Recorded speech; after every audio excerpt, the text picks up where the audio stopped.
Bonjour à toutes et à tous et bienvenue sur votre chaîne d'information en régional. On continue, 7h15 en direct en ce vendredi 16 février. Avant toute chose, vos prévisions météo avec de bonnes choses à vous annoncer. Et pour cette fin de semaine, le soleil sera présent toute la journée partout dans la région. Et jusqu'à ce week-end, quelques passages nuageux par moment. Sans conséquence, on aura une belle journée d'hiver, une belle fin de semaine, des températures peut-être un peu fraîches ce matin. Puis le thermomètre va grimper jusqu'à 9 degrés à Lille et à Saint-Omer, 8 degrés sur la côte, à Boulogne-Calais et Dunkerque. Et ce week-end également, le temps s'annonce clément et ensoleillé. On en reparle avec vos prévisions météo complètes juste après ce journal. À la une d'abord en ce vendredi, la colère de l'agence d'intérim Randstad, spécialisée dans le bâtiment et travaux publics, face au manque de candidats, alors que les offres d'emploi existent dans le secteur. Près d'un quart des postes ne trouveraient pas preneur selon l'agence. Plusieurs raisons à ce désamour du BTP. D'abord, des métiers réputés difficiles où il faut travailler dehors toute l'année. Mais selon les responsables de Randstad, rien n'est fait non plus pour changer cette image et attirer les jeunes. En France, l'orientation ne se fait pas vers les métiers manuels, le bac a encore les faveurs des jeunes et de leurs parents. Or aujourd'hui, les agences d'intérim recrutent, notamment en CDI. Écoutez ces explications au micro de Vincent Vieillard.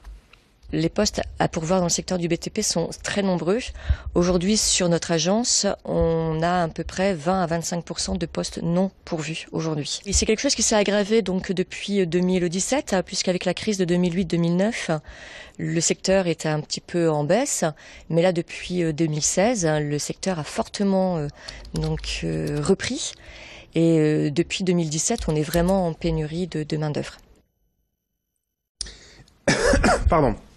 Dans l'actualité également, d'ici quelques semaines, le groupe libraire régional Le Furet du Nord comptera 2 nouvelles enseignes en Belgique. C'est une première pour l'entreprise, déjà très présente dans les Hauts-de-France et à Paris. 2 librairies vont être prochainement intégrées au groupe en Wallonie, à Louvain et à Namur précisément. À chaque fois, les salariés seront conservés, a d'ores et déjà annoncé Le Furet du Nord, et le groupe ne compte pas s'arrêter là. En ayant d'autres projets dans les mois à venir, Muriel Bonnet-Laborderie, directrice de la communication du Furet, nous en dit plus au micro de Brieux-Gorchy. Ça faisait pas mal d'années que nous regardions du côté de la Belgique, ce qui est normal parce que nous sommes très proches, entre Lille ou même la région Nord-Pas-de-Calais, c'est très proche de la Wallonie. Donc déjà, on le connaît bien, ce secteur-là. Et puis surtout, l'arrivée du prix unique du livre très vite va faciliter les choses. Et donc de cette façon, on pourra travailler de façon toute très simple, un peu comme en France. Et ensuite, les équipes qui sont sur place partagent les mêmes valeurs que nous, sont des libraires et font les mêmes animations, sont très dynamiques. Donc pour nous, il n'y a plus de taux de frein et on pourra peut-être continuer à regarder sur d'autres lieux en Belgique, comme en France d'ailleurs. On passe au grand angle de la rédaction pour vous parler des hirondelles. Alors certes, elles ne sont pas encore de retour dans la région, mais déjà des passionnés préparent leur arrivée en confectionnant des nids. Alors attention, reportage à Ambotskapelle près de Dunkerque signé Vincent Vieillard. À Ambotskapelle, le square Vincent Scotto pourrait bien être renommé la place aux hirondelles. Ces oiseaux ont installé plusieurs de leurs nids sous les toitures des maisons. Et en plus de la quarantaine de nids naturels présents sur la commune, le groupe ornithologique et naturaliste du Nord-Pas-de-Calais compte installer 20 nids artificiels. Un moyen de protéger l'espèce et de faire en sorte qu'il y ait toujours autant de nids sur le village. Alors il y a un projet immobilier sur le hameau de Grand-Milbruge, sur la commune d'Ambotskapelle, qui entraînera la destruction d'une quinzaine d'habitations sur lesquelles il y a déjà des nids naturels d'hirondelles de fenêtres. Donc comme c'est une espèce protégée, la destruction des nids est interdite, à moins qu'on mette des moyens en œuvre pour délocaliser les hirondelles présentes sur les maisons qui seront détruites. Donc c'est pour ça qu'avec le partenariat de l'EPF, l'établissement public foncier, on engage un projet pour installer des nids artificiels chez les personnes volontaires de la commune. L'installation est gratuite et se fait uniquement sur des maisons de volontaires. Et le groupe peut encore en installer une dizaine sur ce village d'Ambotskapelle. Thierry est donc encore à la recherche de volontaires. On a fait une conférence sur les hirondelles en septembre dernier, qui a amené une partie de la population du village. Et parmi ces gens, on a présenté le projet et on a eu des inscriptions directement ce jour-là. On a mis aussi quelques affiches dans les commerces du village et à la mairie, avec les coordonnées de l'association pour que les gens prennent des renseignements. Donc on a à présent une dizaine de personnes volontaires.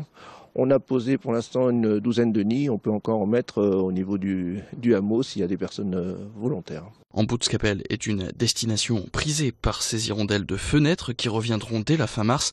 Une espèce à ne pas confondre avec les 2 autres espèces d'hirondelles que l'on retrouve dans la région. Il y a 3 espèces, l'hirondelle rustique qui niche à l'intérieur des bâtiments, l'hirondelle de fenêtre qui niche à l'extérieur au niveau des toitures ou des fenêtres, et une espèce plus rare, l'hirondelle de rivage qui creuse son terrier sur les berges des cours d'eau. Installer un de ces nids, c'est un moyen pour le groupe ornithologique et naturaliste du Nord-Pas-de-Calais d'aider ces hirondelles de fenêtre à continuer de revenir dans la région. Il faut dire que cet animal inquiète les observateurs, puisqu'en 15 ans, leur nombre aurait diminué de 27% sur les départements du Nord et du Pas-de-Calais. 7h20 en direct. Dans le reste de cette édition, le salon Art Up a ouvert ses portes mercredi soir à l'île Grand Palais. La 11e édition déjà de cette foire d'art contemporain devenue incontournable au nord de Paris. Avec plus de 30 000 visiteurs enregistrés l'an dernier. Une centaine de galeries sont au rendez-vous cette année. Des enseignes venues de la France entière, mais aussi de Belgique et des Pays-Bas. Le thème cette année, c'est volume et sculpture. D'où cette œuvre immense à l'entrée sur le parvis du Grand Palais. Un gorille géant signé de l'artiste Richard Orlinski. Notez qu'en plus de découvrir ces centaines d'œuvres, vous pourrez profiter d'ateliers de gravure, de photographie, de lecture de portfolio. Présentation de l'événement au micro de Céline Nuret. Cette année, comme les années antérieures, il y a un thème qui est choisi. Donc il y a 2 ans, c'était plutôt sur l'abstraction géométrique. L'année passée, c'était plutôt sur l'architecture. Et cette année, effectivement, on tombe sur le volume, la sculpture, du plus petit au monumental. Donc à ce titre-là, le comité de sélection a effectué une sélection de 10 galeries qui se retrouvent en fait cette année dans l'allée principale. Donc vous retrouverez tout au long de votre parcours sur la foire 10 galeries qui sont mises sur l'allée centrale, mises à l'honneur parce qu'elles ont candidaté et elles ont été sélectionnées pour cette thématique. Pour finir ce journal, l'agenda sport du week-end en football. D'abord, le LOSC accueillera Lyon dimanche à 17h en Ligue 1. En national, les clubs du littoral accueillent également leurs adversaires. Boulogne reçoit Chambly et Dunkerque reçoit Béziers ce soir à 20h. Petite pause de championnat de basket, ni de Pro A ni de Pro B puisque c'est la Leaders Cup. Il y a en revanche en Ligue féminine un match pour le SBVA à Nice dimanche à 14h30 et en Liga de volley, le TLM Tourcoing accueille Toulouse demain à 20h.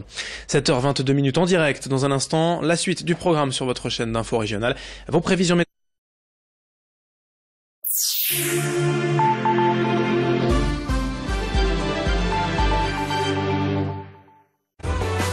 Nord, le mensuel des nordistes, vous présente la météo.